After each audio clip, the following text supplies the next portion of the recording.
bubu aja. Kalau viral sih sebetulnya alhamdulillahnya karena netizen yang nonton suka sama konten-konten kita gitu. Cuman memang secara simpelnya sebenarnya konten-konten kita itu bukan konten yang memberatkan dia. Maksudnya dalam artian itu memang obrolan kita aja sehari-hari. Terus pas lagi ngobrol sebenarnya awalnya buat konsumsi pribadi. Jadi kalau kita ngobrol ya udah kita videoin karena kan memang dia celatahannya suka surprisingly banget gitu ya, suka surprise dalam konotasi yang gimana pun gitu.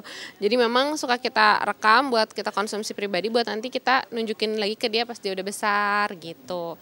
Cuman di post ternyata orang-orang pada suka nontonnya gitu. Jadi memang kalau ditanya konten, dia sampai saat ini nggak merasa terbebani untuk konten karena dia nggak merasa konten kan gitu. Karena yang dia rasain cuman udah dia ngobrol sama orang tuanya terus direkam gitu. Nah, akhirnya dengan viral gitu menjadi apa ya, publik menikmati dengan tontonan ini, bagaimana menanggapinya sekarang? Kalau kita sih sebenarnya nanggapinnya positif-positif aja ya. Toh yang mau kita share juga kan ilmu-ilmu parenting yang kita tahu, yang kita rasa itu instruksi kita, itu instruksi Ara, terus mau kita share juga gitu kan. Jadi memang ya udah biar sekalian bisa bermanfaat untuk orang banyak. Semoga ilmunya bisa dipakai yang baiknya, yang dirasa nggak cocoknya ya nggak usah diambil juga gitu. Emang awalnya seperti apa sih secara parenting dari kedua orang tua ini agar bisa Kalau misalkan masalah parenting ditanya kita parenting yang kayak gimana, sebetulnya kita menganut yang gentle parenting. Cuman memang gentle parenting di Indonesia kan kadang paradigmanya suka beda nih. Orang menganggap ketika orang bilang itu gentle parenting itu adalah yang segala sesuatunya anak mau apapun itu diperbolehkan dan tidak dilarang. Padahal sebetulnya gentle parenting itu menganut gimana sih supaya anak itu bisa berkomunikasi dengan baik untuk orang tuanya. Dan kedua arah, bukan hanya satu arah. Kenapa? Supaya kita bisa ngasih respect ke dia bisa mengutarakan apa yang dia pikirkan, apa yang dia rasakan. Jadinya nanti sejalan nih apa yang dimau sama orang tua sama anaknya gitu. Dan sebenarnya gentle parenting itu tuh biar dianya tahu konsekuensinya untuk melakukan segala sesuatu. Jadi sebelum tahap dia kena marah, dia udah barrier dulu nih, oh kalau aku melakukan sesuatu nanti aku bakal gimana ya gitu. Jadi bukan berpikir proaktif. iya betul, jadi nggak jadi yang, kan kalau sekarang bahasannya suka ada dua tuh, gentle parenting atau yang VOC tadi. Banyak orang yang taunya kita gentle parenting tapi di salah arti harfiahnya gitu, makanya tadi aku jelasin sedikit. Tapi ini memang dari kedua pihak, dari ayah dan ibunya saja, atau dari memang ibunya saja atau bapaknya saja akhirnya? Iya harus dua-duanya, iya kan anaknya anak berdua ya. Jadi memang harus orang tuanya juga harus satu suara dulu nih gitu, mau parentingnya kayak gimana, apa aja yang mau diajarin ke anaknya gitu. Berarti memang penerapannya dari kedua orang tua ya? Bukan Betul. ayahnya yang pengen begini, ibunya. Enggak dong, harus satu suara. Bahkan konten-konten yang dibuat ini kan memang buat nanti dia udah gede lihat lagi. Karena kan sayang banget nih ilmu-ilmu yang dikasih tahu, cara berpikir bapaknya gimana, cara berpikir ibunya gimana. Kita buat jadi konten supaya kita sebagai orang tua pun bisa remind, biar nggak kegeser gitu. Oh dulu kita prinsipnya gini ya, jangan berubah ya gitu. Dan bisa ditonton ini, atau nggak nanti ditonton adiknya gitu. Kalau misalkan nanti udah ada adik gitu.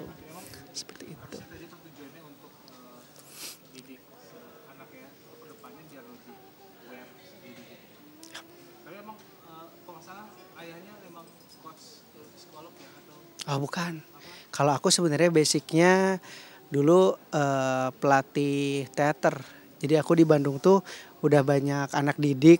Jadi udah banyak ngeliat tipe-tipe anak nih, karena ngelatihnya dari anak SD, SMP, SMA. Nah itu kan jadi bahan catatan buat aku nih pada saat nanti aku punya anak gitu. Dan memang aku sendiri sama Bubu rajin ikut-ikut kepelatihan, kayak kepelatihan apa NLP atau enggak talent mapping, supaya apa? Supaya kita juga punya alat ukur baru dan bisa tahu gimana caranya mendidik anak gitu. Tuh. bisa dikatakan berawal dari situ akhirnya penerapannya ke anak atau Ya, bahkan cara berkomunikasi kami pun gimana kita ngajarin, kita pakai metode-metode di mana jawabannya itu harus spesifik, pertanyaannya spesifik, karena kita sadar kalau pertanyaan yang tidak spesifik membuat si kinerja otak tidak akan bisa berfungsi gitu. Jadi pertanyaan-pertanyaan spesifik, makanya Ara tuh bisa jawab karena pertanyaannya spesifik dan pertanyaannya itu kita mudahkan, kan susah-susah gitu ya. Kadang orang nanya, kok bisa nih ngejawab kayak gini atau ngomong kayak gini, karena pertanyaan yang kita lemparkan itu kita simplify dulu sampai dia bisa jawab gitu. kenapa sih akhirnya penerapannya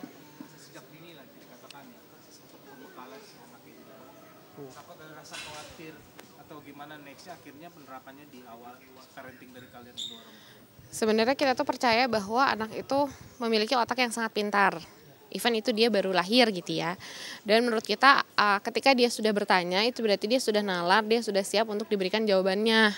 Jadi kenapa tidak untuk kita kasih jawabannya gitu. Jadi memang menurut kita tuh anak kan suka ada tuh yang suka beranggapan ya udah deh nggak usah ngasih tahu, nggak usah tahu deh kamu masih kecil gitu ya. Nah kalau menurut kita enggak sih, selama dianya mampu menyerap, selama itu informasinya baik, selama itu positif, selama itu bisa jadi bekal dia buat kedepannya, nggak masalah untuk diterapin sedari dini asal anaknya siap gitu. Nah, sama kalau dari Bapak kan saya tuh udah jadi yatim piatu nih. Nah, jadi kita ngerasa ternyata waktu itu memang kerasa bentar gitu. Apa salahnya dari sekarang kita udah mulai banyak buat dokumentasi. Yang dokumentasi ini kalau amit-amit ada apa-apa, saya tetap bisa ngedidik dia tinggal lihat lagi gitu. Sebenarnya kalau kita termasuk orang tua yang cuek untuk orang umum ya, maksudnya kan itu bukan dari output keluarga inti kita gitu. Jadi kalau misalkan ada orang yang pro atau kontra ya wajar, maksudnya sebaik-baiknya orang pun pasti akan ada aja yang gak sukanya. Jadi kita gak pernah anggap itu jadi masalah ataupun kayak gimana. Cuman kalau misalkan ada orang yang kontra karena sesuatu hal sebenarnya kita bisa jelasin sih. Misalkan kayak ada beberapa yang kontra sama kenapa sih Ara udah ngerti soal uang gitu ya. Nah itu memang kita ajarin dari sekarang. Menurut kita ketika dia sekarang dapat endorsement atau apapun, ya dia perlu tahu dia uangnya berapa. Dan dia juga perlu tahu uangnya dikemanain. Uangnya dibeliin emas ya. Kenapa? Supaya nanti ketika dia sudah besar, dia mau jadi pengusaha gitu ya, dia mau cobain usaha. Karena kan ayahnya pengusaha nih, punya usaha sendiri, Babato, punya usaha IO. Jadi ketika nanti dia mau jadi pengusaha, dia mau berusaha pakai uangnya dia punya rasa tanggung jawab tinggi. Karena kan kalau dia sampai bangkrut, sampai gagal, itu kan uang dia berarti yang hilang. Jadi kan dia ada secure di situ untuk usahanya jadi lebih benar gitu. Jadi sebenarnya bikin barrier lagi juga buat dia ke depannya. Itu tentang masalah uang. Nah, kalau misalkan ada yang suka salfok kan kayak kok Ara udah mulai mikirin soal jodoh sih gitu. Nah, sebenarnya itu pasti banyak yang nonton juga pasti pada ngerti kenapa anak-anak SD sekarang banyak banget yang suka nanyain suka-sukaan lah ya kan, pacar-pacaran lah apalah. Nah sebenarnya itu tuh salah satu barrier juga agar dia tuh tahu, Ra kalau kamu mau suka-sukaan nggak sekarang, nanti kalau kamu udah dewasa. Dan ada kriterianya, kenapa? Biar nanti ketika dia masuk SD nih ada yang suka-sukaan, kan kriteria dia panjang ya, harus yang ini harus yang itu, ya udah.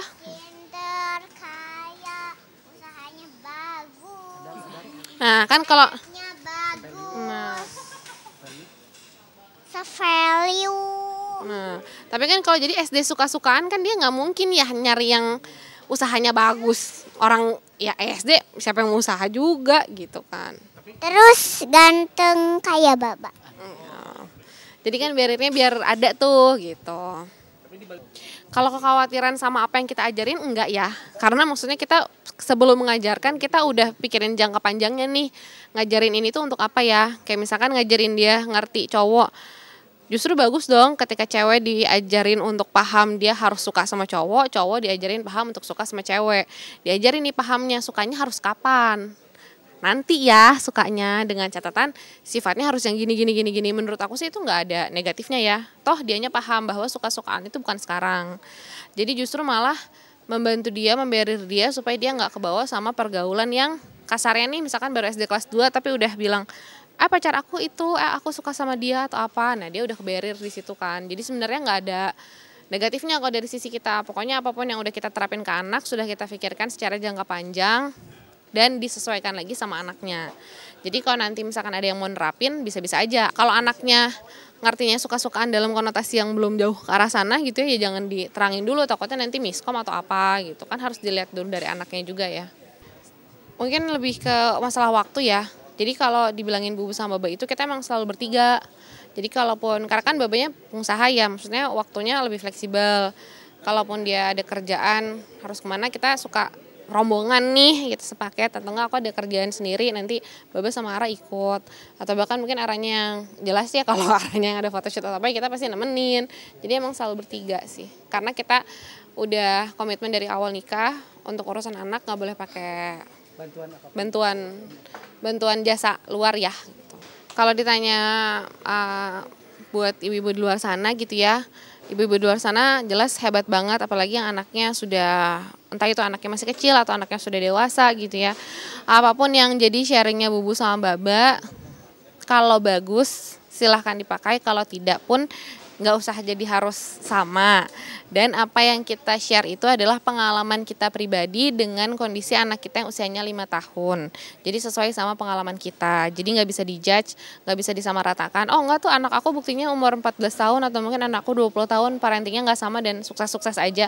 Memang kan setiap anak beda-beda, setiap orang tua juga beda-beda. Kita hanya menjawab sesuai sama apa yang kita rasakan, apa yang kita alami dengan kondisi Ara yang hari ini.